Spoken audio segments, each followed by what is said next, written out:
आज जो हम टॉपिक डिस्कस करने जा रहे हैं वो है to dimensional motion. To dimensional motion, इससे पहले वाली टॉपिक जो थी one dimensional motion. One dimensional motion में ये देखे बॉडी एक लीनियर पाथ पे चलती है। According to definition of one dimensional motion, the body moves in such a way that its coordinates changes only in one axis। अगर body इस तरीके से मूव करे कि उसका एक एक्सिस का कोऑर्डिनेट जब चेंज करे तो वैसे मोशन को क्या बोलेंगे? One dimensional motion. सिर्फ एक ही एक्सिस चेंज हो रहा है मीन्स वो एक ही एक्सिस के अलाउंग जा रहा है, मीन्स वो लीनियर पाथ पे ही जा रहा है।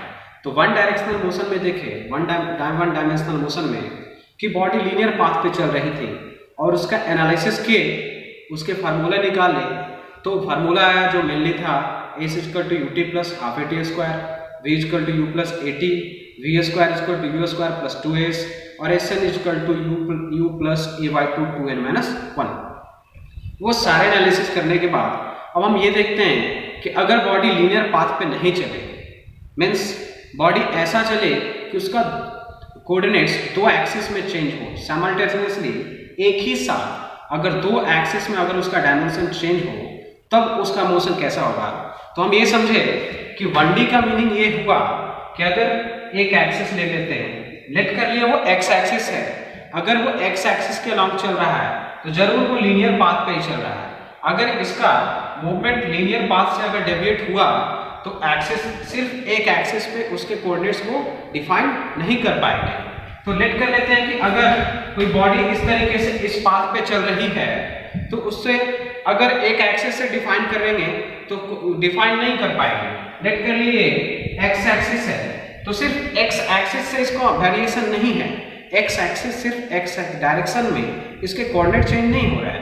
अब ये देखें कि अगर एक एक्सिस ले लेते हैं क्या बाई एक्सिस, तो इसका कोऑर्डिनेट जो चेंज हो रहा है, लेट कर लिए इस पॉइंट पे जो इसकी कोऑर्डिनेट थी एक्स है और इस पॉइंट पर जो कोऑर्डिनेट थी by, in the same way अगर इसका कोऑर्डिनेट देखे इस पॉइंट पे था क्या एक्स बी और इस पॉइंट पे था कोऑर्डिनेट क्या बाई बी। तो यहाँ ये देख रहे हैं कि अगर बॉडी लीनियर पाथ से हट गया, एक प्लेन में चलने लगा, तो वो क्या हो रहा है, उसको डिफाइन करने के लिए दो एक्सिस की जरूरत पड़ी है, एक्स एक्सिस और बाई एक्सिस। तो अगर बॉडी मूव करे और साइमल्टेनियसली उसका कोऑर्डिनेट्स दो एक्सिस में अगर चेंज हो तो वैसे मोशन को क्या बोलेंगे? 2D motion. A body moves in such a way that its coordinate changes in two dimension और in two axis simultaneously, then the motion of body is known as 2D motion. तो ये हुआ इस 2D motion का definition. अब देखते हैं कि अगर बात कर रहे हैं एक प्लेन, जैसे एक एक्सिस को एक एक्सिस की तरफ अगर मूव कर रहे हैं, मतलब एक लाइन में मूव कर रहे हैं, तो वो लीनियर मोशन हुआ। एक लाइन को डिफाइन किया, एक प्लेन को डिफाइन करने के लिए जानते हैं हम कि अगर एक एक्सिस है तो एक लाइन को डिफाइन करेगा, अगर दो एक्सिस है एक्स एक्सिस और बाई एक्सिस तो ये एक प्लेन को डिफाइन करेगा। जैसे लेते हैं कि अगर इस बोर्ड का देखें नीचे वाला कॉर्नर को, अगर ये जो नीचे वाले कॉर्नर हॉरिजॉन्टल के अगर पैरेलल है तो एक्स एक्सिस लेते हैं और इसके परपेंडिकुलर को अगर बाई एक्सिस ले लेते हैं तो ये जो एक्स और बाई से क्या किसको डिफाइन कर रहा है? ये बोर्ड है, इस बोर्ड के प्लेन को डिफाइन कर रहा है। तो इस बोर्ड के प्लेन को हमारा क्या करेगा? डिफाइन करेगा कौन? ये एक्स और बाई सिर्फ एक एक्सिस से डिफाइन नहीं हो पाएगा। तो एक एक्सिस से एक लाइन को डिफाइन कर रहा है, दो एक्सिस के बीच में जो एक प्लेन को डिफाइन करेगा। इन द सेम वे अगर इसके इधर जेड एक्सिस में ले लेते हैं इस डायरेक्शन में बोर्ड के परपेंडिकुलर, तो एक प्लेन क्या कर रहा है? एक स्पेस को डिफाइन कर रहा है। तो एक लाइन को डिफाइन करेगा, एक एक्सिस, दो एक्सिस आया तो एक प्लेन को डिफाइन कर रहा है और तीन आया तो क्या स्पेस को। तो हम ये बोल सकते हैं कि अगर टू डायमेंशनल मोशन में बॉडी मूव कर रही है जिससे कि दो एक्सिस एक ही साथ चेंज हो रहा है, तो यहाँ पे इस मोशन को बोल सकते हैं क्या? Motion in a plane. Means की टू डायमेंशनल बॉडी, जब बॉडी मूव करेगी, टू डायमेंशनल मोशन होगा उसका, तो वो कह सकते हैं कि एक प्लेन में ही मूव कर रहा है, तो वैसे मोशन को क्या बोलेंगे? Motion in a plane. अब ये समझेंगे कि मोशन लीनियर मोशन समझे, मतलब 1D मोशन। अगर 1D मोशन को देखें, उसको उसका सॉल्यूशन उसके क्वेश्चन बनाए उसको एनालाइज किए।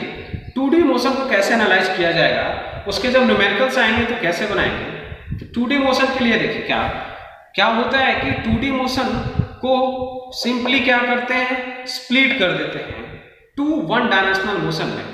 जैसे कि 2D मोशन जो हो रहा है किसी प्लेन में हो रहा है तो उसको दो एक्सिस में ब्रेक करते हैं। जब प्लेन में हो रहा है तो वो किसी दो एक्सिस के बीच में ही है। तो जैसे इस पाथ की बात कर रहे हैं तो इसके कोऑर्डिनेट्स जो चेंज कर रहे हैं वो एक्स एक्सिस में और वाई एक्सिस में। तो एक्स एक्सिस और वाई एक्सिस में जो कोऑर्डिनेट्स चेंज हो रहे हैं तो दोनों एक्सिस एक्स और वाई से हम क्या कर सकते हैं, इसके मोशन को डिफाइन कर सकते हैं। तो उस मोशन को हम ब्रेक कर लेंगे किसमें, एक्स में और वाई में। तो 2 डायमेंशनल मोशन को इसी तरीके से पढ़ेंगे, इसी तरीके से इसको एनालाइज करेंगे। 2 dimensional motion can be analysed by splitting 2 dimensional motion into 2 1 dimensional motion. मतलब 2 डायमेंशनल मोशन को कंपोनेंट ब्रेक कर दो, उसको स्प्लिट कर दो 2 1 डायमेंशनल मोशन में।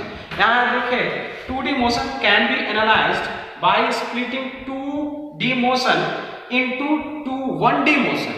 तो 2D मोशन को 2 डायमेंशनल मोशन को ब्रेक कर देते हैं 2 1 डायमेंशनल मोशन में। और इसका बनाने का जब एक बार सारा का सारा 1D मोशन में हमने ब्रेक कर दिया, लेट कर लिए इसके इस प्लेन वाले मोशन को हमने x में और y में ब्रेक कर दिया, मतलब 2 1 डायमेंशनल मोशन बन गया।